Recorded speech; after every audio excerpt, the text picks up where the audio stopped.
Beaucoup, Rachel. Merci beaucoup. Que Dieu te bénisse.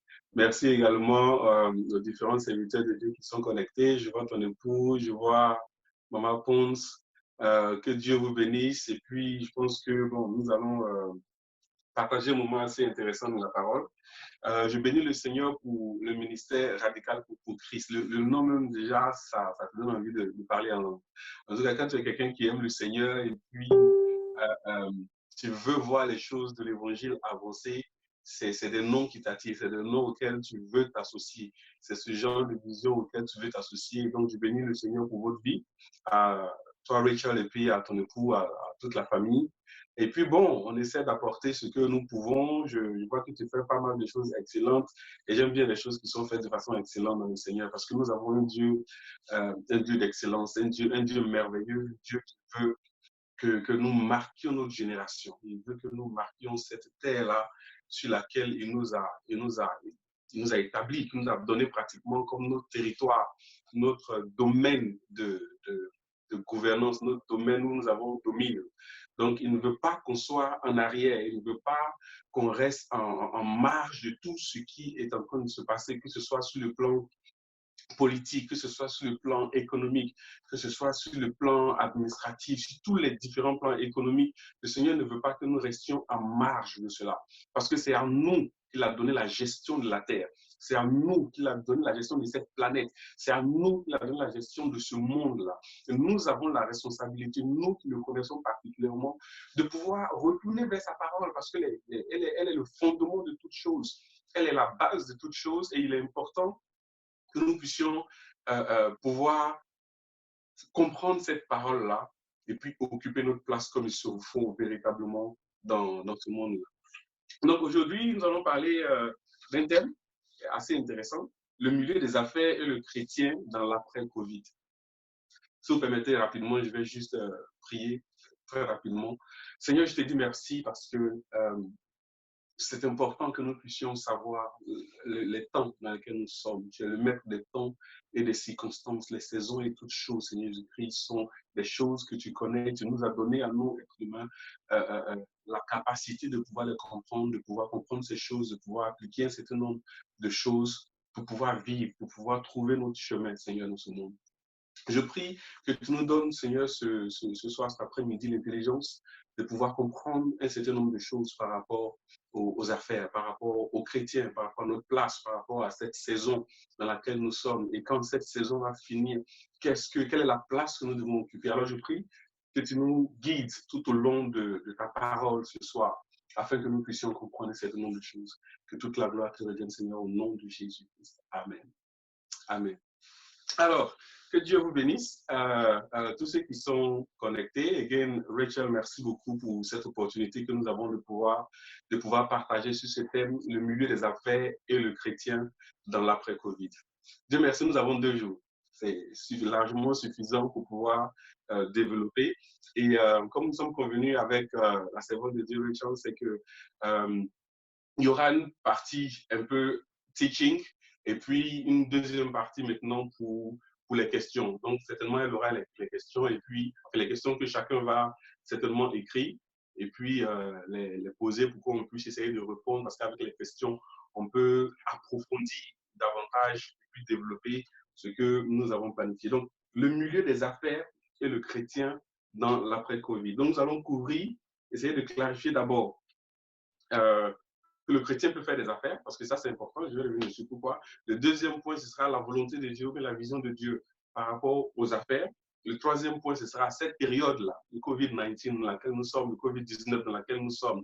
Quelle concordance nous pouvons faire? Qu'est-ce que Dieu attend de nous par rapport à sa parole dans cette période? Et puis maintenant, le quatrième point, ce sera le positionnement du chrétien pendant ou, mais surtout dans l'après-Covid. Donc, nous avons 4 points à développer. Par la grâce de Dieu, je pense qu'on pourra faire 2 aujourd'hui et puis 2 demain. Comme on a dit, on voudrait que ce soit une session assez interactive où voilà, des questions pourraient venir pour pouvoir approfondir davantage.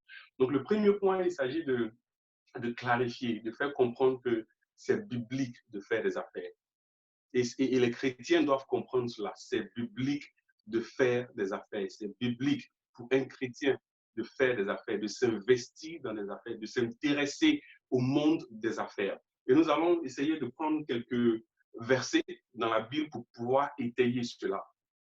La raison pour laquelle je trouvais important de pouvoir parler de ça, parce que moi-même, ça m'a pris plus de 20 ans avant de pouvoir comprendre que ce n'était pas un péché de faire des affaires. Surtout même quand tu es serviteur de Dieu, ce n'est pas un péché. Tu n'es pas en train d'aller contre la volonté de Dieu. Rapidement, je vais brosser mon témoignage avant qu'on parte dans les différents versets. Alors, il y a beaucoup d'années, plus de 20 ans en arrière de cela, beaucoup d'années en arrière, quand je savais déjà depuis beaucoup plus petit que le Seigneur m'avait appelé, mais quand il a fait en sorte, enfin, quand il m'a commencé à me parler pour que l'appel soit maintenant de manière plus précise, que je puisse pouvoir y entrer, j'avais une bataille parce que j'avais des projets, je voulais faire des affaires. Et puis le Seigneur me dit non, il veut que je le serve. Donc moi, je rentre en jeune, tu vois. Même si quand j'avais 8 ans, 7 ans, il m'avait déjà pouvoir parler de, voilà, j'allais le servir, il m'avait déjà utilisé, j'avais commencé à prêcher bien à partir de cet âge-là. Mais quand nous sommes arrivés à cette phase-là, dans les années 90 par là, et là, c'était compliqué parce que, voilà, je voulais sortir de la pauvreté. Je n'avais marre de l'image qu'on avait du pasteur. C'est lui, la chaussure est penchée d'un côté d'une manière, ses habits sont bizarres. J'avais mal au cœur de voir ça, que ce soit ça la référence d'un pasteur. Donc, je me suis dit, non, il faut que je rentre dans le monde des affaires, que j'investisse beaucoup, que j'ai beaucoup pour pouvoir soutenir les pasteurs, pour pouvoir soutenir les églises. Donc, quand l'appel au Seigneur se fait sentir aussi fortement, je suis rentré en prière pour dire non, Seigneur, moi, je veux te servir. Non, moi, je veux te servir avec moi, je veux faire des affaires et puis prendre ça pour te servir, mais affaire de pasteur là, pour laisser. En fait, je ne voulais pas être ces pasteurs-là. Là, je suis penché un côté, le pantalon est déchiré, les saïriennes est bizarre. Je ne voulais pas ça. Je voulais, I wanted something else. Je voulais quelque chose de différent. Donc, je commençais à dire non, je ne suis pas intéressé à ça. Et pendant tout mon temps de prière, le Seigneur me disait juste, j'étais appelé à me servir. J'étais appelé, donc évidemment, il m'avait déjà dit à quel ministère particulièrement il m'avait appelé. Et donc, moi, j'étais là, oui, d'accord, mais moi, je veux ça, je veux ça. Mais la parole le Seigneur était assez spécifique sur, oui, enfin, je t'ai appelé à me servir, tu parleras de moi, je t'enverrai dans telle nation, tu iras prêcher ma parole. Et moi, j'étais sur ma position de non, mais est-ce qu'on ne peut pas trouver autrement? Moi, je finance les pasteurs et puis ils le font et tout ça. Et puis, bon, finalement, avec Dieu, tu give up, tu abandonnes toujours, il a toujours la victoire. Et puis, j'ai dit ça comme ça, il dit, OK, Seigneur, c'est bon, j'accepte. Mais vous savez ce qui me faisait rentrer dans cette bataille véritable avec le Seigneur? C'est parce qu'à l'époque, il y avait cette mentalité-là, et ça va peut-être choquer certaines personnes, hein. Mais quand on dit que quelqu'un est appelé à servir le Seigneur full-time, en plein temps, c'est quoi le plein temps? Ça, c'est une question à laquelle je pense que chacun doit répondre. Parce qu'en plein temps, ça veut dire que chaque seconde de ta vie, tu dois être en train de faire ministère. Parce que si c'est juste le dimanche et puis le jour de la semaine où tu fais ton culte et puis les quelques temps de visite là, ça, c'est pas plein temps. Tu n'es pas en plein temps, tu n'es pas en full time. Tu n'es pas, parce que ton full time, c'est, on va dire, tes 8 heures de travail de la journée là. Donc, quand tu prends que 1 heure, ou bien quand tu prends que 2, 3 jours de la semaine, le reste là, c'est quoi? C'est que tu es en part-time, à temps partiel. Tu n'es pas en train de faire du full time. Donc, la notion que nous avions, que nous avait été enseignée du plein temps, c'est que tu abandonnes tout, tu ne fais rien d'autre, c'est que le ministère. Mais il y a beaucoup de gens qui ont d'autres talents. En plus de ce qu'ils sont prédicateurs, ils ont d'autres talents que Dieu leur a donné. Ce n'est pas seulement ce qu'ils ont appris à l'école, mais que Dieu leur a donné. Qu'est-ce qu'ils font de ça quand ils ne sont pas en train de prêcher? Mais c'était cette notion-là de non, tu ne peux pas faire autre chose. Les affaires, c'est pour les païens parce que voilà, il faut être escroc pour faire des affaires, il faut être malhonnête pour faire des affaires. Donc ça, c'est l'enseignement c'est ce qui nous avait été inculqué à l'époque et je suis certain que beaucoup d'autres chrétiens aujourd'hui qui voient le monde des affaires comme quelque chose auquel il faut rester loin. Et ça fait que, ok, d'accord, j'ai compris, Seigneur, bon, je ne ferai pas les affaires, quoique ce n'est pas ce qu'il m'a dit. Et puis, je laisse tomber. J'arrive, donc plusieurs années après, bon, je commence le ministère, plusieurs années après être venu ici en Europe, en 2012, je crois, en 2012, je me retrouve à une conférence. Je ne sais même pas dans quel coup je me suis retrouvé à cette conférence, 2012 ou 2011, je ne sais plus. Je me retrouve à une conférence des gens sont venus d'Israël, des gens sont venus des États-Unis, ils sont venus de la Chine, sont venus de presque partout. On était presque 200 personnes comme ça dans la salle. Des hommes, des femmes de toutes nationalités. Et puis, c'était en même temps une conférence assez privée, mais bon, c'était dans un endroit de retraite. Comment il suis arrivé, je ne sais plus. Je pense que quelqu'un devait partir, il ne pouvait plus. Et puis, bon, il m'a dit d'aller le représenter. J'étais le seul dans tout cet endroit, parmi 200 personnes, qui avait pour titre que pasteur. Les autres, révérend tant, il est CEO de telle compagnie, telle personne, Bishop ceci, il est fondateur d'une compagnie de funds, hedge funds, des trucs de finances dans la city. Et c'est des compagnies qui gèrent des millions. Et on se présente, c'est-à-dire pendant le break, on se présente, et puis, ok, moi je fais quoi? En fait, ok, d'accord, je suis pasteur, je n'ai pas honte de ça. Je sais le Seigneur, je suis dans le ministère, je n'ai pas honte de ça. Mais eux, ils sont pasteurs et puis font autre chose. Et puis là, j'ai commencé à me dire, non, mais Seigneur, pourquoi je suis ici? Véritablement, pourquoi est-ce que je suis ici? Et puis, quand on a fait la afternoon break, je suis parti de ma chambre pour aller prier. Donc là, il dit, non, Seigneur, il faut qu'on discute là, parce que je ne peux pas juste me retrouver ici par hasard parmi 200 personnes. Ils sont serviteurs, celui-là, l'église ici, celui-là, l'église ici, lui, il a telle église ici, lui, il est responsable de Full Gospel, je ne sais pas quoi, businessman en Corée. Lui, donc, qu'est-ce que j'ai raté? Et quand je retourne dans ma chambre pour prier, le Seigneur me dit en fait, mais toi, tu ne voulais pas me servir. Toi, tu voulais que faire des affaires. Moi, je te disais que je voulais que tu me serves. Je ne t'ai jamais dit non. Et là, je me suis dit, j'ai perdu plus de 20 ans. Comme ça, incompréhension. J'ai perdu plus de 20 ans. Donc, je rends ma parole.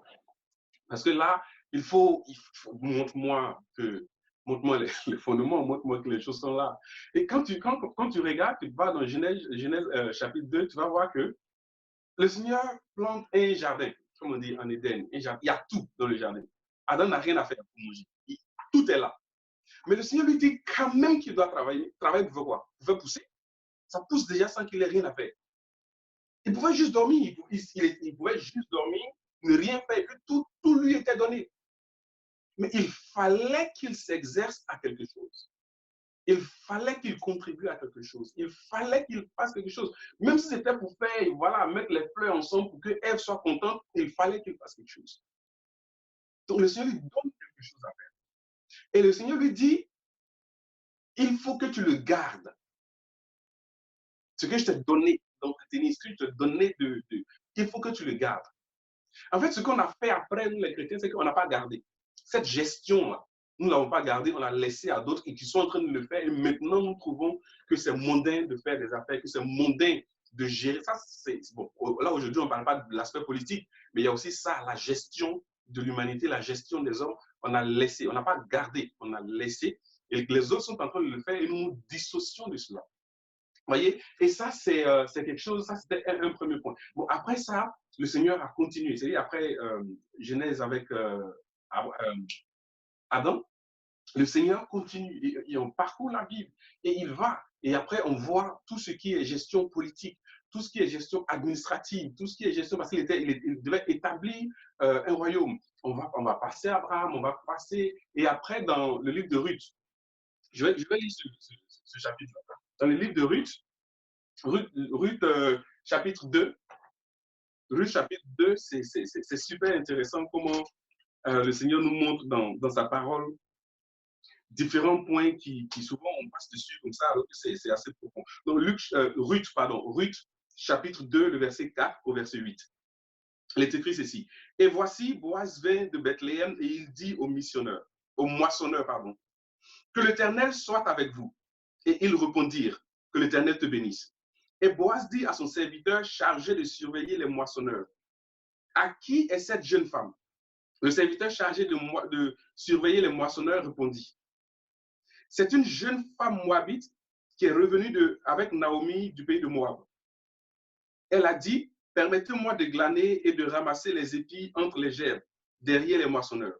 Et depuis ce matin qu'elle est venue, elle a été debout jusqu'à présent et ne s'est reposée qu'un moment dans la maison. Boaz dit à Ruth, écoute, ma fille, ne va pas glaner dans un autre champ, ne t'éloigne pas d'ici et reste avec mes servantes. Et reste avec mes servantes. Donc, ici, nous avons Boaz, qui est de la lignée de Juda. Tu vas dans Genèse 49, tu vas voir comment est-ce que Jacob a béni Juda. Et selon cette bénédiction de Jacob sur la vie de Juda, les descendants de Juda étaient appelés à la royauté, à régner, donc une gestion politique. Donc, qui parle de gestion politique, également, il y a une gestion administrative dans ce processus. Mais voilà Boaz de Juda, qui est dépeint ici comme un entrepreneur, un homme d'affaires. Donc, lui, il est le grand manager, allez, qui vient de Bethléem. Et puis, il arrive dans, je vais dire, une de ces entreprises. Et puis, il y a un superviseur, donc un manager local. Et en dessous de lui, il y a maintenant les ouvriers. Donc, on parle de plusieurs personnes là. Quand on lit le verset 8, il dit à Ruth, va avec mes servantes. Quand nous lisons ce passage-là en anglais, Boaz, qui avait beaucoup d'employés, donc il employait beaucoup de personnes. C'était un opérateur économique qui emploie beaucoup de personnes. Il y a des servantes, donc dans les ouvriers, là, il y a des hommes et il y a des femmes. Il arrive, il est capable d'identifier qu'il y a quelqu'un qui est étranger. C'était un manager méticuleux, quelqu'un qui savait prendre soin de ses affaires, qui avait les yeux sur les affaires, qui savait gérer ses affaires. Il arrive, il remarque qu'il y a une nouvelle personne qui est employée. Lui, il n'a pas signé son contrat d'embauche. Donc, c'est qui? Parce qu'avant que quelqu'un ne vienne là, lui, il était informé. Quand tu lis le passage notamment, avant que quelqu'un ne vienne travailler là, lui était informé. Donc, il vient, il voit quelqu'un de nouveau, il demande. Donc, l'ouvrier lui dit non, en fait, on ne l'a pas embauché, mais elle a dit qu'elle veut juste glaner, ceci. Donc, mais quand tu regardes, voilà un entrepreneur, voilà un homme d'affaires, voilà quelqu'un qui a investi, voilà quelqu'un qui est en train de faire des affaires, quelqu'un qui emploie des gens. Et il le fait de façon méticuleuse, hein, c'est-à-dire qu'il connaît même qui est ouvrier, qui n'est pas ouvrier, qui travaille pour lui, qui ne travaille pas pour lui. Il a des serviteurs, il a des servants, ça sont ses employés dont il est question. Celui-là, c'est le grand-père de David. C'est le grand-père du roi David. Donc déjà, le Seigneur nous montre que faire des affaires, être entrepreneur, avoir une entreprise, gérer des hommes dans le domaine des affaires, ce n'est pas quelque chose qui est en dehors de la parole de Dieu. Ce n'est pas quelque chose qui est à l'encontre de la parole de Dieu. On peut lire Matthieu chapitre 4 aussi. Matthieu chapitre 4, le verset 18 à 22. Pierre est pécheur, est identifié comme pécheur. Jacques, son frère, est identifié comme pécheur. Les deux autres après sont identifiés comme pécheurs. On va dire quoi? Ok, peut-être qu'ils travaillaient pour eux-mêmes. En réalité, ils ne travaillaient pas pour. Enfin, ils travaillaient pour quelqu'un d'autre, je veux dire. Ils travaillaient peut-être pour quelqu'un d'autre. C'était juste une affaire voilà, ils sont pêchés juste pour manger. Ce n'était pas juste une affaire de pêche pour manger. Ils sont identifiés ici par une profession. Ils sont identifiés ici par un métier. Quelque part devant la Bible, dans la Bible, le Seigneur sera confronté à une histoire de payer des taxes. Bon, quand tu regardes dans ses disciples, il y en a un qui est expert en taxes, c'est Matthieu. C'est un expert en taxes. Tout ce qui est taxes, Matthieu connaît. Il sait même comment faire en sorte de ne pas payer ses impôts, comment faire en sorte de dévier. Matthieu connaît tout le système. Il connaît comment ça fonctionne, comment ça marche. Mais le Seigneur ne voulait pas enseigner aux gens, aux entrepreneurs, à ne pas payer leurs impôts. Non, non, non, non, pas du tout. Il a eu un entretien enfin, rapide avec Pierre et il dit à Pierre, va pêcher. Bon, quand nous lisons le premier chapitre qu'il a mentionné, Pierre a laissé la pêche. Il a laissé là sa barque, il a suivi le Seigneur sur place. Si c'était juste un travail qu'il faisait de façon occasionnelle, quand le Seigneur le renvoie pour aller pêcher, ça l'aide. Ah, mais bon, j'ai laissé ça. Et puis, non, mais c'était une structure, un business qui était en train de fonctionner. C'est un business qui fonctionnait. Sur lequel le Seigneur dit, OK, Pierre, toi, tu as un business de pêche, va trouver un poisson dans ce poisson-là, il aura ceci. C'est que le Seigneur lui-même a pourvu déjà à la chose au travers de l'activité, je vais dire, commerciale de Pierre. Pierre, il entreprenait. Si nous partons dans Marc chapitre, c'est que je vais lire ça, Marc chapitre 1,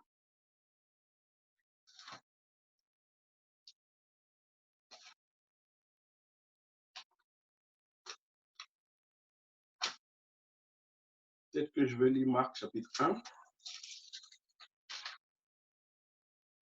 Voilà.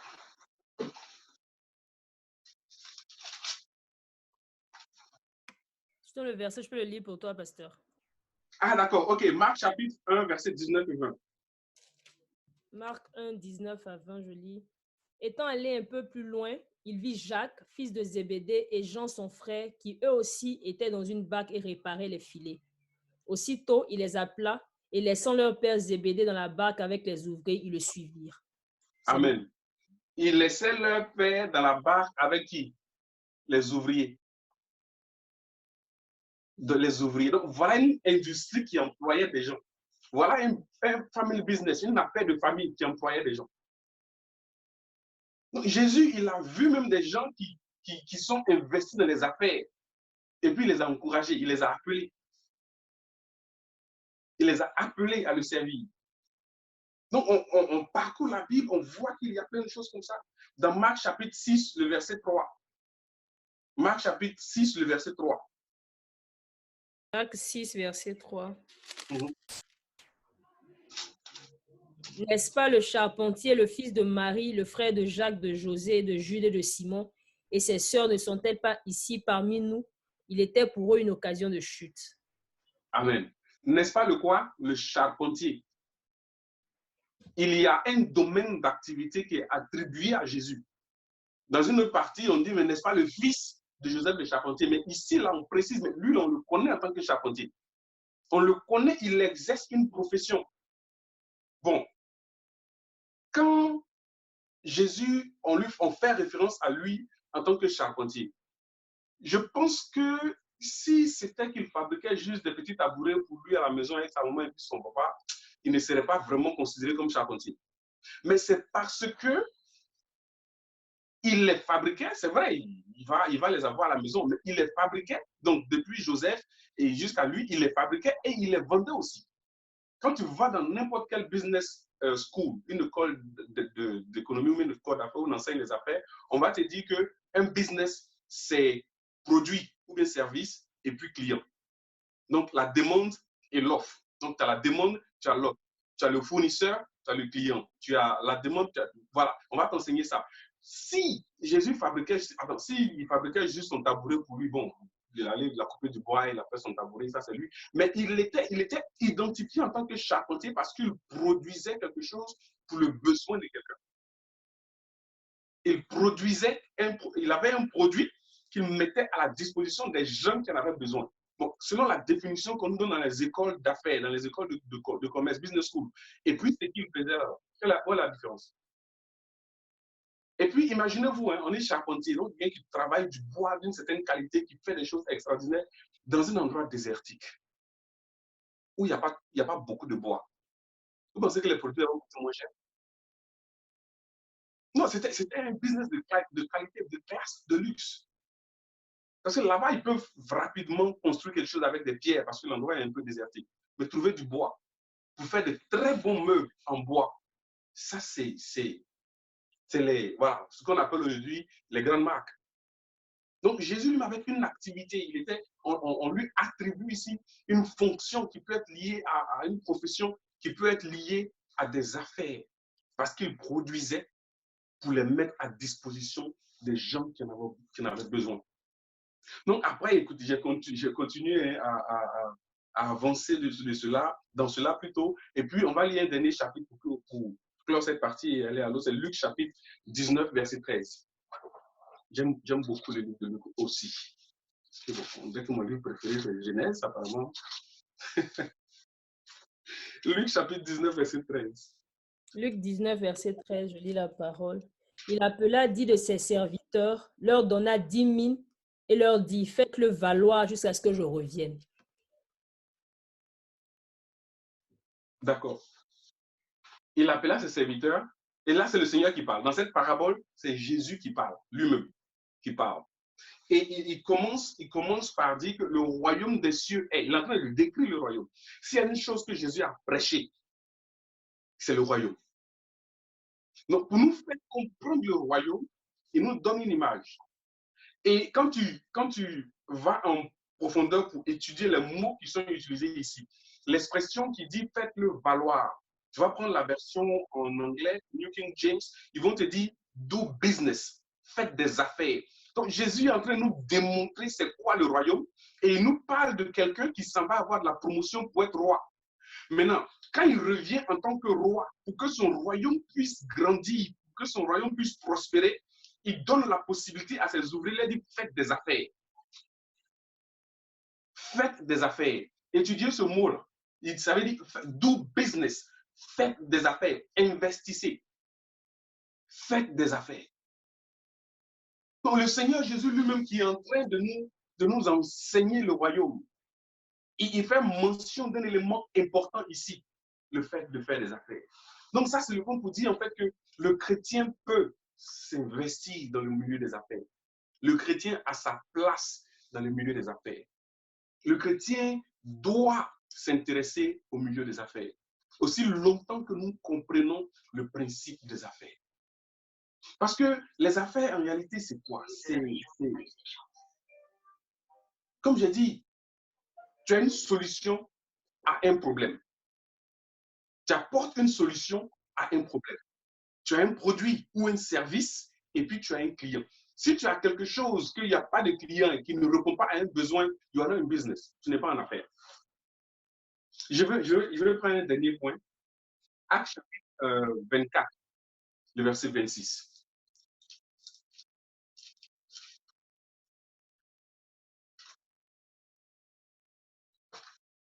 Acte chapitre 24, le verset 26. Je vais lire. 26. Il espérait en même temps que Paul lui donnerait de l'argent. Aussi, l'envoyait-il chercher assez fréquemment pour s'entretenir avec lui. Amen. Là, il s'agit d'un gouverneur romain, Félix, qui lui avait marié une femme juive. Et donc, évidemment, il avait beaucoup d'informations. Un gouverneur, Félix était gouverneur de la région. Paul était en prison. La Bible dit que Félix, le gouverneur, quand il est arrivé, évidemment, il a pris le dossier en main, il s'agit de Paul. Et puis, quand Paul commence à lui prêcher, il voit qu'André va se convertir. Bon, il dit, bon, ok, bon, on va reparler ça après. Ce n'est pas la conversion qui l'intéresse. Ce n'est pas le discours que Paul veut là qui l'intéresse. Le verset 26 nous dit réellement ce qui l'intéressait. Il venait fréquemment voir Paul, espérant que Paul lui donne de l'argent. Encore une fois, je vous envoie à aller étudier ça. Le mot qui est utilisé, argent. Ça veut dire des richesses. Ça parle de l'immobilier. Ça parle de grandes richesses. Et le verset suivant dit que ça a duré pendant 2 ans. Attends, toi, gouverneur, pendant 2 ans, tu espères que ce gars-là devait être sérieusement riche. Et nous savons que Paul était faiseur de tentes. Paul était faiseur de tentes. À notre époque, aujourd'hui, on va comparer ça à quoi? Un promoteur immobilier. C'était un gourou, une icône de l'immobilier. Pour que le gouverneur, pendant 2 ans, soit sur son dos, parce qu'il espère que Paul va lui donner quelque chose. Il avait ce qu'il faut. Il ne demandait rien à personne pour aller en mission. Lui-même, il disait aux gens, non, je ne veux même pas être un fardeau sur vous. Parce qu'il avait investi. Donc, pendant 2 ans, écoutez, si c'était juste un employé, dès qu'on l'a mis en prison, on ne le paye plus. On ne le paye plus. Donc, il n'y a même pas quelqu'un qui va espérer qu'il va lui donner quelque chose. Mais il avait investi, donc ça travaille pour lui. Donc, pendant 1 an est passé, 2e année, le gouverneur est encore là. Lui, il veut, il espère que quelque chose va sortir pour lui. Parce qu'il sait que les affaires de Paul sont toujours en train de prospérer. Nous, on a pas mal de cas, surtout des personnes comme ça, y compris le Seigneur lui-même, qui se sont investis dans les affaires, qui se sont investis dans le milieu des affaires et qui ont prospéré. Seulement, et ça c'est la traduction à notre point 2, il faut que nous connaissions la volonté de Dieu, le plan de Dieu en ce qui concerne les affaires. Et comme je le disais, pour pouvoir, les affaires, comme on enseigne partout, il faut répondre à un besoin. Les affaires nécessitent une offre et une demande. Donc, il y a un besoin. Une offre et une demande qui répondent à un besoin. Donc, tu as le fournisseur et puis tu as un client. Maintenant, quand tu regardes cette relation, tu n'es pas en affaires si tu as un produit qui n'a pas de clients, qui ne répond pas à un besoin. Ça, c'est très... Tu ne vas même pas arriver quelque part. C'est-à-dire que tu as un produit ou bien un service qui ne répond à aucun besoin. Ton business ne va même pas décoller. Là, tu mets dans des problèmes. Pourquoi? Parce que tu as identifié un besoin peut-être pour toi-même.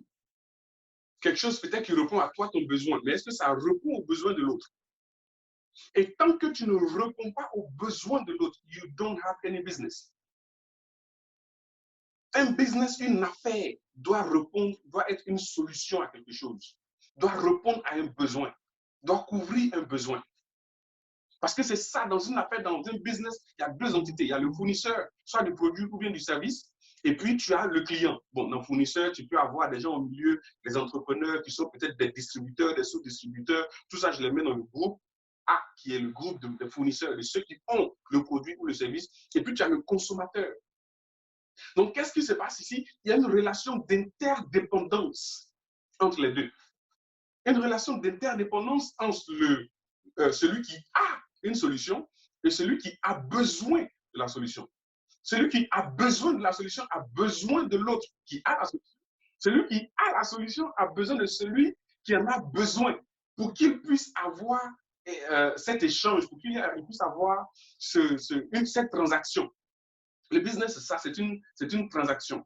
Et c'est comme ça que le Seigneur a établi les choses. C'est comme ça que le Seigneur a établi les choses depuis la Genèse. C'est dit qu'il y a cette interdépendance, cette interconnectivité qui nous permet de pouvoir apporter une solution à quelqu'un. Malheureusement, ce qui a fait que le monde des affaires, les chrétiens s'en sont détournés, c'est parce que cet aspect de répondre à un besoin, ceux qui n'ont pas la crainte de l'Éternel ont pris, ils en ont profité pour escroquer, ils en ont profité pour livrer des choses qui ne sont pas conformes aux besoins. Ils en ont profité pour livrer des choses qui ne sont pas réelles, qui ne répondent pas véritablement aux besoins.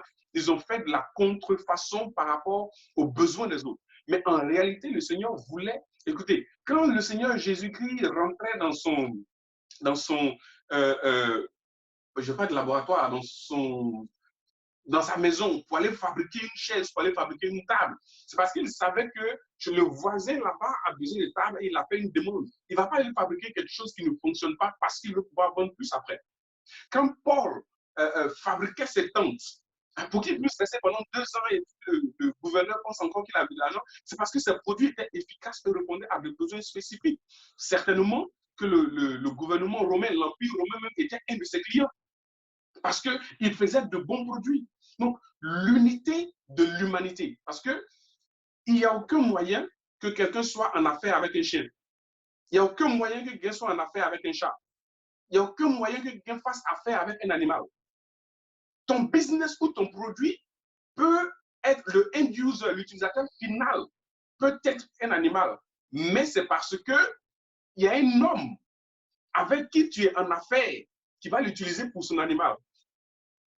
Mais un homme ne peut pas négocier, affaire, répondre aux besoins directs de l'animal sans être en interaction avec un autre être humain. Ça veut dire que le Seigneur veut, dans la vision, le plan du Seigneur pour les affaires, c'est de maintenir l'unité entre l'être humain. C'est de maintenir la communication, l'interdépendance. Si nous allons même un peu plus loin dans le livre de Corinthiens, les dons spirituels. Les dons spirituels, la Bible dit que le Seigneur nous a donné les dons spirituels. Et puis, j'aime bien quand il dit, c'est pour l'utilité commune. C'est-à-dire que moi, il m'a donné un don, mais c'est pour l'utilité des autres. C'est les autres qui doivent en bénéficier. Et il me le donne à moi. Et il veut que ce soit les autres qui en bénéficient. L'interconnectivité, Dieu veut que nous restions liés. Dieu veut que nous restions attachés. Et si une personne comprend ce principe-là et l'applique dans le milieu des affaires, tu vas prospérer. Il n'y a rien à faire. Il n'y a rien à faire. Tu vas prospérer. Si nous partons, par exemple, dans Genèse chapitre 49, où, j'étais en train de dire tout à l'heure, David a béni les enfants d'Israël. Moïse a fait pareil aussi dans Deutéronome chapitre 33. Où, pardon, pas David, Jacob, voilà, j'ai dit Jacob, Jacob est en train de bénir ses 12 fils. Quand vous lisez la bénédiction, il attribue, attends, c'est une famille, un peuple, il pourrait faire une bénédiction générale. Mais il dit qu'il va leur dire des choses qui vont arriver après. Et dans la bénédiction, il donne quelque chose de spécifique, un rôle spécifique à chacun de ses fils. Quand vous lisez, il y en a qui sont en charge de tout ce qui est maritime, donc les Marines, la pêche, le port. Il y en a qui sont au niveau de l'armée, il y en a qui sont au niveau de la justice, il y en a qui sont au niveau de la royauté, de l'administration. Quand vous lisez dans Genèse chapitre 40, vous voyez tout ça. Pourquoi? Parce qu'il donne une spécialisation à chacun de ses enfants, à chaque tribu, pour qu'elle soit interdépendante. Pour qu'elle soit interdépendante, vous formez un bloc. Si un décide de quitter, il y aura un vide, il y aura un manque. Et quand vous regardez même la communauté juive aujourd'hui, si quelqu'un n'est pas spécialisé dans un domaine spécifique, trust me, il ne va pas chercher à lui-même essayer de faire les choses. Il va reconnaître que son frère a cette qualité, il va le payer pour qu'il fasse pour lui. Pourquoi? Parce que il y a un rabbin qui me donnait, qui donnait ce, il dit, écoutez, si lui, sa spécialité, en tant que rabbin, il étudie et puis il vient enseigner les principes, les fondements de la parole aux gens pour qu'ils prospèrent. Et puis, il a besoin de faire du jardinage, c'est-à-dire que son jardin voilà, est comme il est.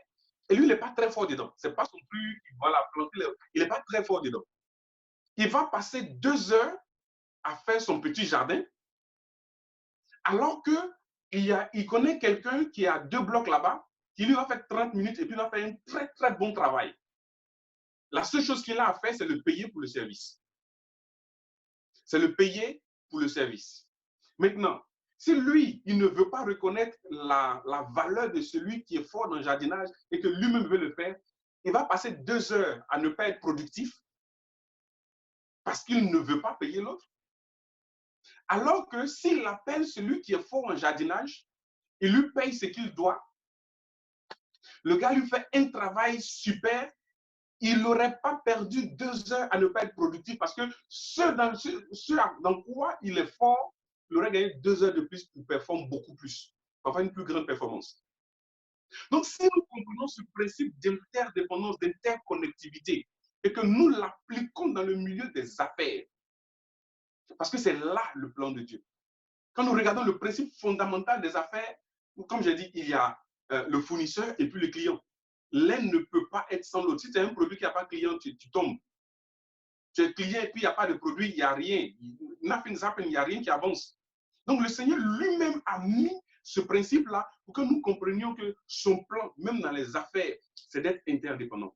Je suis en train d'enseigner un jour à l'église et puis je parlais du principe de l'unité et de la puissance qu'il y a au niveau de l'unité. Et si nous comprenons cela, nous avons tout compris.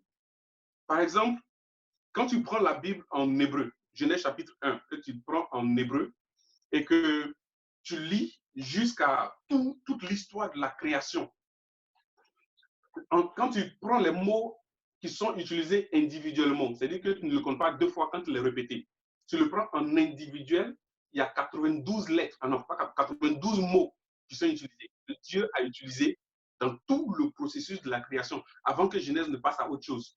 Tout ce qui est création, il y a 92 mots qui ont été utilisés, que Dieu a utilisés pour créer. Maintenant, quand tu reviens maintenant à ce qui est de la chimie, il y a, en anglais, c'est the table of elements, la table des éléments où tu as les formules de l'eau, tu as les formules de tel gaz, tu as les formules de ceci. Ces éléments-là, en dehors des éléments combinés qui ont été synthétisés, il y a 92 éléments. Les éléments chimiques de base, là, les table of elements, les éléments de base sont 92.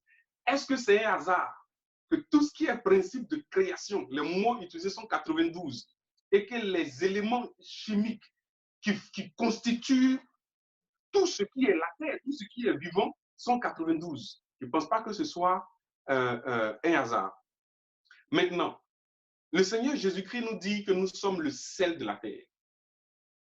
Que nous sommes quoi? Le sel de la terre. En Côte d'Ivoire, on dit, c'est Q Magique qui fait publicité, le sel est serein, quelque chose comme ça. quand nous étudions la composition du sel, nous avons, je sais en français, chlorine, et puis dioxyde. Voilà. Mais ces deux éléments-là, quand tu les sépares, le sel est composé de ces deux choses-là. Chlorine et puis dioxyde.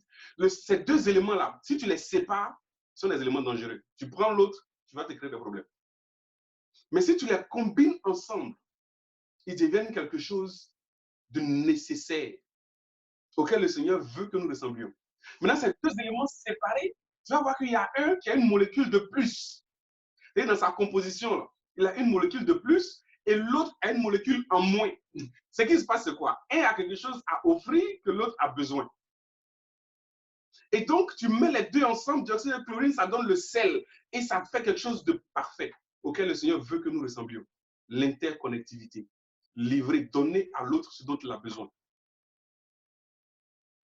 Et il dit, si vous enlevez the saltiness, il y a oublié ce mot en français, l'aspect salé au sel, qu'est-ce qui lui reste? Si vous enlevez aux affaires, le monde des affaires, si vous enlevez le principe de donner à l'autre ce dont il a besoin, afin de pouvoir compléter, de pouvoir le rendre heureux, qu'est-ce qui reste du monde des affaires? Qu'est-ce qui reste du chrétien?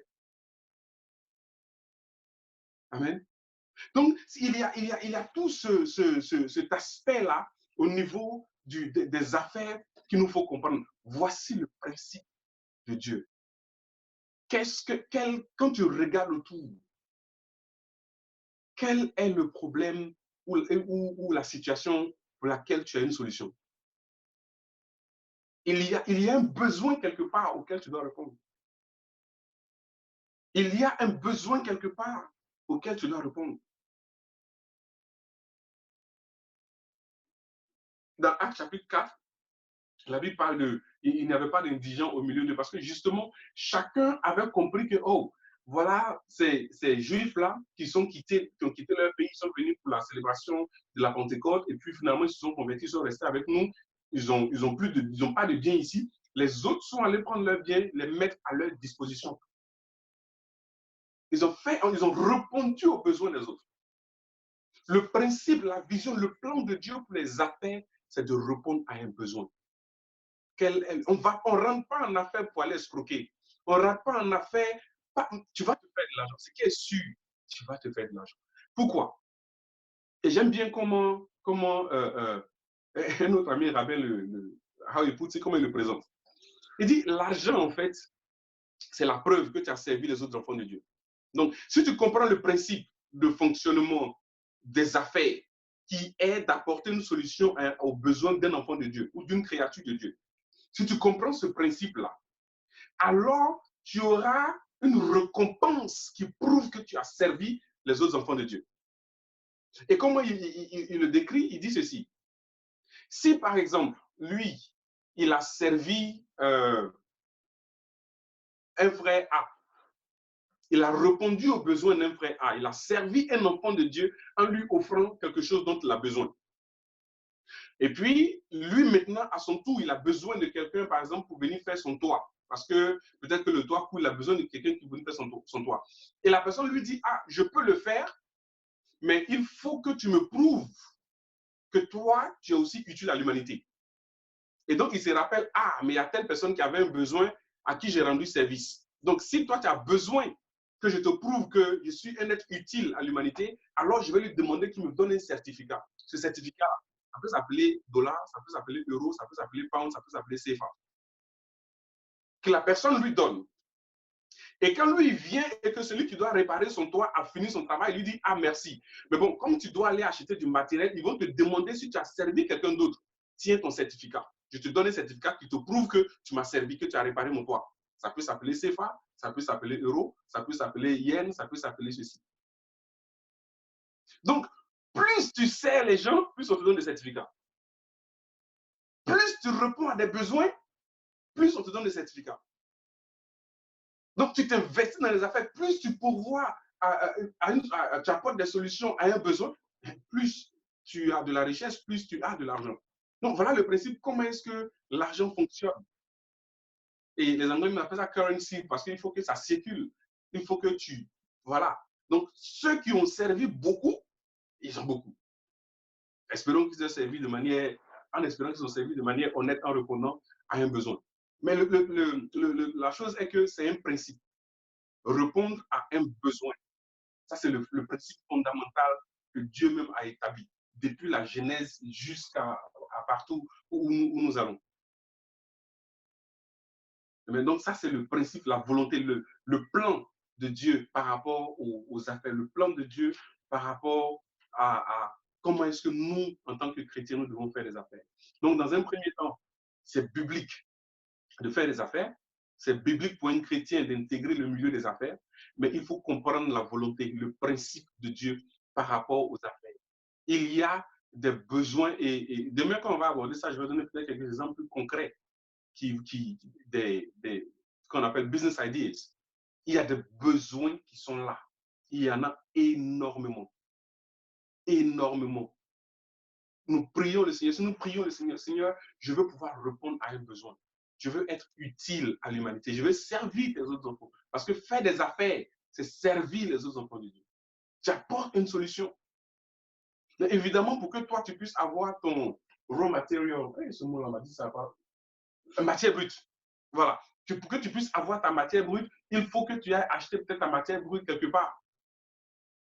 Maintenant, vu que toi, tu achètes la matière brute, c'est ça, matière brute, ouais. Tu achètes la matière brute et que tu dois peut-être pouvoir fabriquer ce produit-là ou bien le composer comme il faut, alors il y a une valeur qui est ajoutée pour que toi, tu puisses être capable de pouvoir continuer. Il y a beaucoup d'exemples. Par exemple, quand nous regardons, et surtout si nous partons sur le principe que le fondement des affaires dans le plan de Dieu, dans la vision de Dieu, dans l'objectif de Dieu, c'est cette interconnectivité de se servir les uns les autres, et même dans les dons spirituels, même dans les dons spirituels. Il le dit encore, c'est-à-dire dans l'aspect spirituel, dans l'aspect physique, matériel, Dieu veut que nous soyons interconnectés, que nous puissions servir, que ce que nous avons, nous le mettions à la disposition de l'autre. Il y a des gens qui ont beaucoup de talents, qui sont des entrepreneurs, mais tant que tu ne le mets pas à la disposition des autres, tu n'arrives, tu meurs pauvre. Tu galères comme ce n'est pas possible. Pourtant, ce n'est pas les dons qui manquent. Hein. But you have to make it available. Il faut que tu arrives à le faire sortir, à le mettre à la disposition des autres. Il faut que tu arrives à le mettre à la disposition des autres. Et certaines personnes ont compris cet aspect de connecter les choses. Vous voyez, non? Connecter les choses pour aboutir à un objectif, pour aboutir à quelque chose. Celui qui a créé ou celui qui a inventé l'acier. L'acier, par exemple, est beaucoup utilisé dans la construction. Donc, dans la construction, tu as le béton et puis tu as l'acier. Le béton, lui, il est fort dans sa condensation. Tu vois. Si tu fais quelque chose au rez-de-chaussée plat, tu mets du béton, non, il est solide, ça, il n'y a pas de problème. Mais si tu veux aller en hauteur, vu qu'il y a de la hauteur, donc il y a moyen que ça vacille un peu, tu ne mets pas de steel, c'est aluminium. Si tu ne mets pas d'aluminium dedans, ça va se coller. Pourtant, le niveau de condensation et puis d'extension de ces deux éléments sont pratiquement opposés. Mais quand tu les mets ensemble, c'est l'impression que c'est la parfaite combinaison chimique qu'il fallait pour pouvoir construire les gratte-ciels. Celui qui a inventé ça est super riche aujourd'hui. Est super riche comme ce n'est pas possible. Quand tu regardes tous ceux qui ont créé un business qui permet de pouvoir connecter les gens, comme je dis, c'est un principe. Facebook, il a fait quoi? Il a connecté les gens. On ne parle pas de sa fortune aujourd'hui. Celui qui a inventé la radio, celui qui a inventé le téléphone, il a fait quoi? Il veut connecter les hommes. Il veut connecter les hommes. Quand tu veux parler business, quand tu veux t'aventurer dans le milieu des affaires, il faut penser à ceci. En quoi est-ce que je suis en train de servir l'enfant de Dieu? Est-ce que je suis en train de servir? Est-ce que je suis en train, dans la ligne de ce plan de Dieu-là, de garder cette interconnectivité? Donc, avec ce principe de base, déjà, tu peux maintenant penser à, OK, qu'est-ce qui peut être utile? Voilà le besoin. Tu peux identifier un besoin. Tu peux, ou bien tu as déjà le produit et puis qui répond à un besoin. Bon, c'est pas vraiment une business school, mais tu peux créer le besoin, tu peux faire savoir qu'ils ont ce besoin. Parce que souvent, il y a des choses dont on a besoin, mais on ne peut pas y penser automatiquement. Aujourd'hui, c'est devenu presque difficile de se séparer de Facebook ou bien du téléphone. Quelqu'un nous a fait comprendre que, oui, mais en fait, en réalité, tu as besoin de ça, tu as besoin de ça, tu as besoin de ça.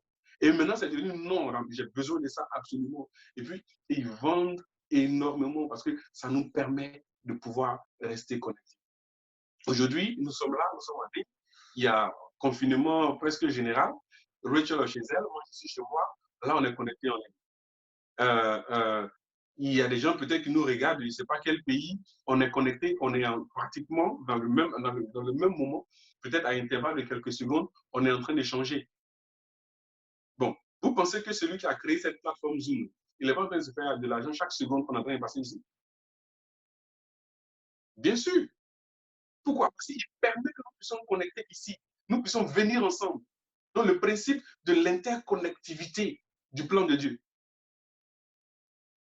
J'espère que je vais m'arrêter là pour aujourd'hui et puis s'il y a quelques questions, mais j'espère que ces deux principes-là déjà ont permis de pouvoir amener des chrétiens qui sont sur cette plateforme à pouvoir comprendre que, écoute, tu peux t'investir dans les affaires. Parce que, écoutez, je suis pasteur, j'ai une église. Au niveau du ministère, ok, il y a beaucoup de choses, je vois aussi pour les affaires. Mais voilà une chose, écoutez, il y a des gens que tu ne peux pas convertir si tu es seulement dans ton bâtiment d'église. J'ai été dans un voyage d'affaires, on était en Allemagne. Ce jour-là, c'était, après on est parti dans la semaine, on est arrivé le week-end, et ce dimanche-là, j'ai dit, ok, bon, je vais pas à l'église. Parce que je ne connaissais pas, tu peux chercher une église, tu prends un taxi, tu es parti. Mais j'avais envie de parler avec cet investisseur-là. Il est bien, en tout cas, lui, il ne se plaint pas même. Si c'est sur plein d'affaires, plein d'argent, il ne se plaint même pas même. Même pas un peu. Mais il fallait qu'on discute. Et puis, on est parti dans un café. On a passé 3 heures en train de passer au travers de la vie. Et puis, il a compris maintenant que, ah, ok, d'accord. Donc, cette affaire de Dieu, là, parce qu'il avait des appréhensions.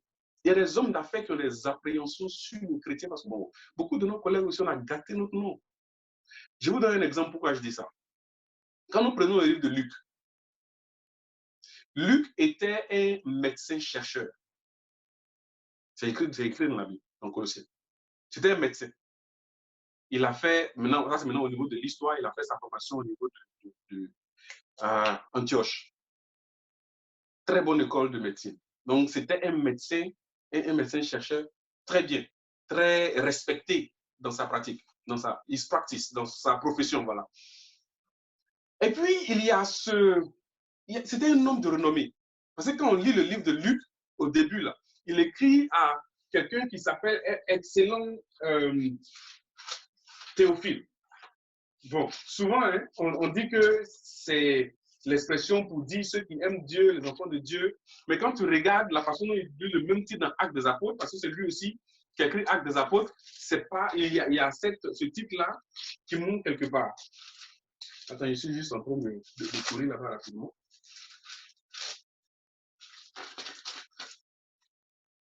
Voilà. Plusieurs ayant entrepris, là c'est Luc chapitre 1, plusieurs ayant entrepris de composer un récit des événements qui se sont accomplis parmi nous, suivant ce que nous ont transmis ceux qui ont été des témoins oculaires dès le commencement et sont devenus des ministres de la parole, il m'a aussi semblé bon, après avoir fait des recherches exactes sur toutes ces choses depuis leurs origines, et de les exposer, de te les exposer par écrit d'une manière suivie. Excellent Théophile. Là, ça, c'est la personne. Excellent Théophile. Afin que tu connaisses la certitude des enseignements que tu as reçus. Vous comprenez? Afin que tu connaisses la certitude des enseignements. Ici, là, il utilise son niveau de chercheur respecté. Parce que, écoutez, on va dire c'est un PhD, un chercheur PhD. Donc, quand il dit qu'il a fait des recherches et qu'il publie un journal, il publie un article, c'est pris en compte. C'est ce que Luc est en train de faire ici. Parce que ce monsieur excellent, Théophile, c'est un titre, ce monsieur-là, peut-être que c'était un Romain, je ne sais pas, parce que Luc lui-même n'était pas juif. Mais ce monsieur a entendu des choses, mais pour lui, c'est des histoires des juifs là encore, les histoires religieuses. Il dit non, non, non, non, j'ai pris le temps de faire des recherches. Je suis un chercheur, je suis médecin, je suis un chercheur. J'ai pris le temps de faire des recherches. J'ai pris le temps d'enquêter, parler à ceux qui ont été témoins. Donc, il utilise ici sa position, son niveau intellectuel, son niveau social, son niveau par rapport à sa grade de chercheur pour pouvoir écrire. Quand tu vas dans Actes des Apôtres, il dit plus excellent, il dit Théophile. C'est-à-dire que certainement, hein, quand le monsieur a lu avec toutes les évidences qui sont ici, il s'est converti. Pourquoi? Parce que ce n'est pas Pierre qui est venu prêcher. Il a peut-être entendu Pierre, mais là, il y a quelqu'un qu'il respecte dans son domaine, qui lui a retransmis le message, avec évidence à l'appui. Donc, chrétien, si tu ne vas pas dans le milieu des affaires, ceux qui sont dedans vont périr. Si tu ne vas pas... Moi, je me suis intéressé à la microbiologie, c'est vrai, c'est un domaine d'affaires, mais parce que je voulais découvrir la puissance de Dieu et puis pouvoir être capable de pouvoir démontrer à ces chercheurs-là que, vous savez, tout ce qui, c'est beau, il y a des choses, tu te dis, mais waouh, on continue de faire des recherches, mais pour montrer la main de Dieu. Et quand tu vois des gens qui sont là-bas, qui se disent, non, bon, on a trouvé ci, ça, d'accord, mais on ne comprend pas si. Et là, maintenant, tu fais sortir l'aspect de la Bible. Et là, les gens commencent à changer, les gens commencent à être transformés. Dieu a besoin de nous dans le milieu des affaires. Parce qu'il y a des gens là-bas, et là, je parle par expérience, il y a des gens dans le milieu des affaires qui ne vont jamais venir comme ça dans juste son bâtiment parce que vraiment, c'est que le Saint-Esprit va les toucher d'une manière très exceptionnelle. Mais pour que ça soit fait, il faut qu'ils entendent et il faut qu'il y ait quelqu'un qui prie pour eux. Pour qu'ils se lèvent lui-même comme ça pour venir dans ton église. Là. Sinon, ils ne vont jamais arriver dans nos bâtiments. Allons-y. Dieu nous attend dans le milieu des affaires. Soyons comme Luc. Nous prêchons avec évidence. Dieu nous attend dans le milieu des affaires chrétiennes. Si ce n'est pas ta chose du tout, ce n'est pas pour tout le monde. Mais si tu as quelque chose à offrir, en plus du ministère de la parole, sers Dieu. Parce que ça aussi, c'est servir Dieu. Donc, Rachel, back to you. Que Dieu te bénisse. S'il y a quelques questions, ben on va essayer de... Alléluia. Gloire à Jésus. Waouh. Waouh. Gloire à Jésus. Alors, je vais... Merci beaucoup, pasteur. Tu as dit beaucoup de choses. Franchement, que je n'avais jamais regardé cela sous ce angle-là. Vraiment, c'est une bénédiction. Il y a quelqu'un qui disait tout à l'heure que c'est une grâce d'écouter un tel message. Je crois que ça l'est pour chacun d'entre nous. Amen. Alors, nous avons quelques minutes qui nous restent. Nous voulons prendre le temps avant de prier pour demander à Dieu. Tout à l'heure, tu as dit quelque chose. Le pasteur a dit quelque chose. Il a dit, il faut prier pour que Dieu te ouvre les yeux sur les besoins. On va le faire tout à l'heure. Mais avant, s'il y a quelqu'un qui a un sujet, qui a une question, concernant tout ce que le pasteur a dit, quelqu'un a une question qu'il voudrait poser, qui n'a pas bien compris, quelque chose qu'il voudrait que le pasteur, sur lequel il voudrait que le pasteur revienne pour éclaircir. S'il te plaît, si tu as une question, tu peux ouvrir ton micro et puis poser la question. Amen. Amen. Quelqu'un a une question, je vois personne qui lève la main ou qui ouvre son micro pour parler. Donc, je suppose qu'on a tous bien compris ce qui a été dit. Amen, gloire à Jésus. Amen, amen, amen. Amen, gloire à Jésus. Amen. Alors, il n'y a pas de question. Nous allons commencer, nous allons prier. Amen. Nous allons passer un temps dans la paix. Il nous reste quelques minutes. Nous allons prier. Nous allons prier d'abord pour dire merci à Dieu pour un tel message. Je crois que cela vient révolutionner notre façon de penser ou bien de voir les affaires. Une chose que je retiens, c'est que les affaires, le plan de Dieu pour les affaires, ce n'est pas que nous fassions de l'argent, mais ce que nous soyons, nous remettons son plan d'interconnectivité, son plan d'interdépendance avec les uns et les autres. Et je pense que ça, franchement, c'est quelque chose de pour moi, c'est quelque chose qui me bénit personnellement. Et je bénis le Seigneur pour cela. C'est ce que j'ai retenu véritablement. Et cela me donne une nouvelle façon de voir les choses. On va prier. Tu vas prier pour dire merci à Dieu pour son serviteur. Merci à Dieu pour sa parole. Merci à Dieu pour ce qu'il nous a donné cet après-midi. Merci pour ce que nous avons entendu. Ensemble, élevons nos voix et bénissons notre Dieu. Père, je te bénis ce soir. Je te rends. Bénissons, Seigneur, notre Dieu. Merci pour un message pareil. Merci parce que, Seigneur éternel, tu viens, oh Dieu, éclairer notre lanterne sur ce que c'est que réellement les affaires.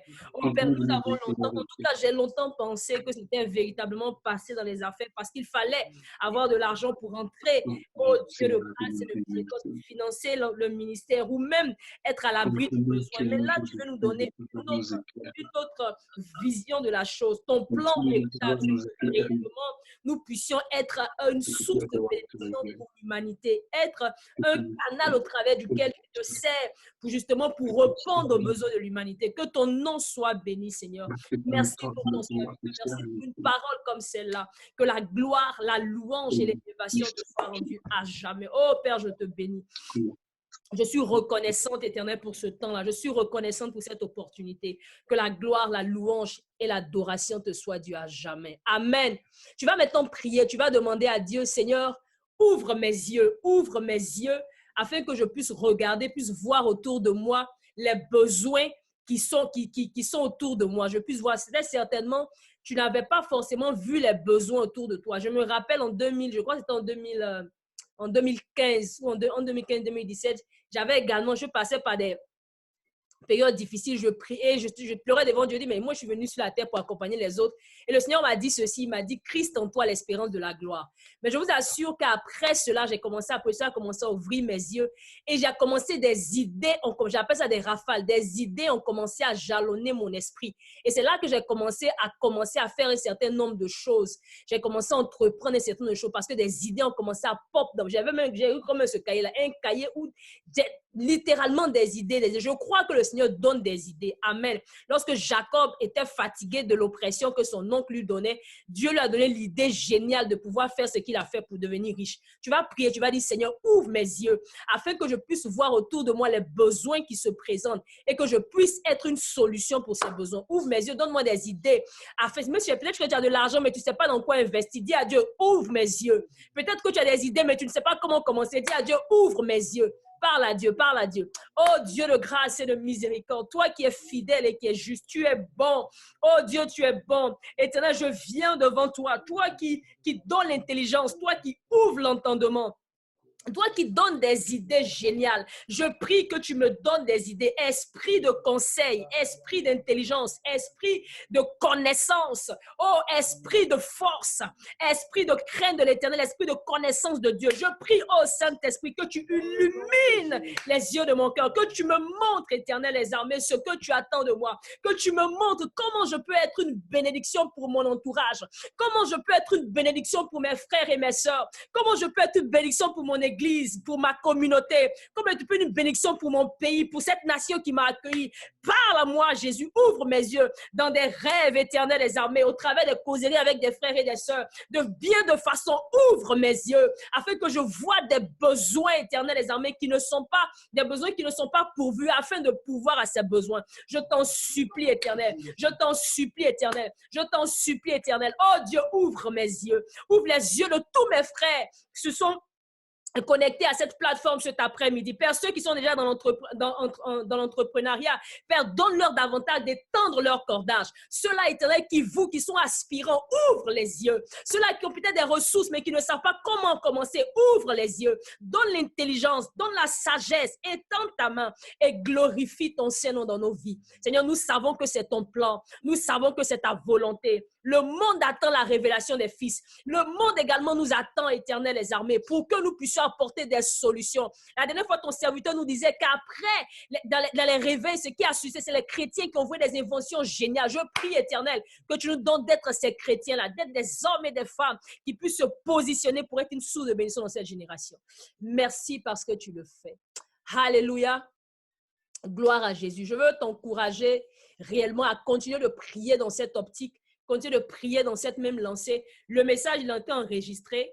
Je vais tout à l'heure, bon, avant de le monter, mais il sera disponible. C'est ceux qui sont sur Facebook de le re-regarder, de le réécouter, de réentendre. Je vais peut-être tout à l'heure poster l'audio pour ceux qui veulent réécouter, ceux qui n'ont pas. Tu peux le partager autour de toi pour que les personnes aient une autre vision de ce que c'est que les affaires. Souvent, quand on pense aux affaires, on a l'impression que ce n'est pas compatible, le séculier et le spirituel, mais c'est le plan de Dieu. C'est Dieu qui a créé les affaires. Alléluia. Ce n'est pas les hommes, c'est Dieu qui l'a fait. C'est Dieu qui a créé toutes ces entreprises que nous voulons. Et nous voulons véritablement nous mettre sur la même ligne que ce que Dieu attend de nous. Amen. Comme le pasteur a dit, ce n'est pas forcément donné à tout le monde. Mais si tu sens dans ton cœur la fibre entrepreneuriale, si tu sens dans ton cœur qu'il y a quelque chose qui bouillonne et que tu veux le faire, je prie véritablement que Dieu te fasse la grâce de pouvoir le faire. Je prie qu'il te donne les connexions. Je prie qu'il te mette sur la route de personnes qui vont te permettre de pouvoir rentrer des Boaz, des hommes de ta destinée, des personnes qui vont te permettre d'entrer dans ce à quoi Dieu t'appelle. Je prie véritablement que la grâce de Dieu soit répandue sur chacun de nous. Vraiment, merci, pasteur. Merci pour ce temps vraiment, vraiment merveilleux. Je crois que demain, nous allons nous retrouver. S'il vous plaît, venez demain, préparons-nous, prends un cahier de notes, prends quelque chose, apprête-toi à peut-être poser des questions au pasteur pour que ça sera vraiment un workshop, c'est-à-dire un atelier où on va échanger. Nous ne voulons pas juste il ne veut pas juste partager et puis qu'on va recevoir. Nous voulons également interagir. Alléluia. Nous voulons interagir. Et il voudrait justement mettre son savoir, il voudrait mettre sa connaissance, son expérience et son expertise à la disposition de chacun d'entre nous. Amen. Que le nom du Seigneur soit béni. Je vais demander à maman Sonia, je sais qu'elle était là tout à l'heure, je ne sais pas si elle est encore là, mais elle est partie, elle n'est plus là. Ok, ce n'est pas grave. Je vais demander à maman Porte, comme elle est là, de prier pour la fin, on va se séparer. Que le nom du Seigneur soit béni. Demain, on se retrouve à la même heure, 17h30, et nous allons passer également un temps agréable dans sa présence, dans l'enseignement, et également dans l'échange. Maman Porte, tu peux ouvrir ton micro et puis prier pour la fin.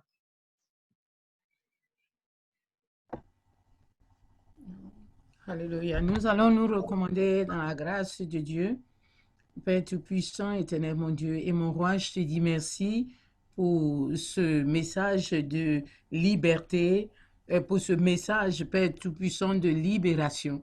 Merci parce que, Père, c'est parce que tu as déjà préparé ce moment et tu l'as rendu manifeste. Je te dis merci infiniment. Merci pour la vie de ton serviteur. Seigneur, merci de ce qu'il soit une bénédiction de libération pour nous, de liberté pour nous. Merci. Maintenant, Père, nous qui avions écouté, dispose-nous, Père, pour tout chrétien, Seigneur, qui va écouter ce message. Seigneur, que tu disposes son cœur, oh, que tu fasses comprendre qu'il y a sa place, qu'il y a sa place dans le monde des affaires. Seigneur, pour qu'il puisse être une source de bénédiction pour quelqu'un. Merci, Seigneur. Merci pour ce moment. Merci pour ce privilège. Merci pour cette grâce que tu nous as donnée aujourd'hui. Merci au nom de Jésus. Merci Dieu le Père. Merci Dieu le Fils. Merci Dieu le Saint-Esprit. C'est au nom de Jésus que j'ai prié. Amen. Amen.